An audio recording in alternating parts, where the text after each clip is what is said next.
దేవుని పిల్లలారా, ఇప్పుడు నేను మీ మధ్యలోనికి రావడానికి కారణం ఏమిటంటే ఆగస్టు 1, 2, 3 తేదీల్లో మన కృపా మినిస్ట్రీ చర్చిలో ఉపవాస ప్రార్థన కూడికలు జరుగుతున్నాయి. దయచేసి భక్తి కలిగిన మీరు, దేవుని యందు ఆసక్తి కలిగినటువంటి మీరు ఉపవాసం ఉండి ప్రార్థన చేసి మీ గడ్డు సమస్యలన్నిటి నుండి విడుదల పొందాలని, భయంకరమైన వ్యాధుల నుండి, అప్పుల నుండి, సమస్యల నుండి, మీ యొక్క ఆపదలన్నిటి నుండి విడుదల పొందాలని ప్రేమతో ఆహ్వానిస్తున్నాను. రండి. 1వ తేదీ ఉదయం 10 గంటల నుండి మధ్యాహ్నం 1-2 గంటల వరకు జరిగిద్ది. అట్లాగే సాయంత్రం 7 నుండి 9:30 లేదా 10 లోపు జరుగుతుంది.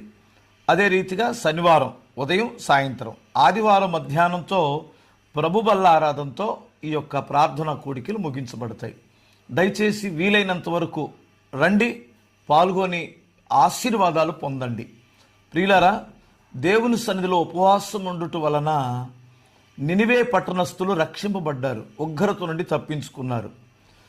దేవుని పిల్లలపైన శత్రువుగా మారినటువంటి హామాను లేదా ఆ దినపు శత్రువులైనటువంటి వారి చేతిలో నుండి శాసనాలను మార్చగలిగిన శక్తి ఉపవాస ప్రార్థనకే ఉంది. గనుక ఏ పనైనా మీరు విజయవంతంగా జరిగించుకోవాలి, విజయాన్ని చవి చూడాలంటే దయచేసి ఉపవాస ప్రార్థనలో పాల్గొని దేవుని ఆశీర్వాదాలు, దేవుని శక్తి కలిగిన కార్యాలు చూడండి, పొందండి. రండి, దేవుని సన్నిధిలో మనం అందరం కలిసి 3 దినాలు ఉపవాసం ఉండి దేవుని సన్నిధిలో ప్రార్థన చేసుకుందాం. దేశం కొరకు, కుటుంబాల కొరకు, అనేక సమస్యల కొరకు సంఘమంతా ప్రార్థన చేస్తుంది. తప్పనిసరిగా రండి.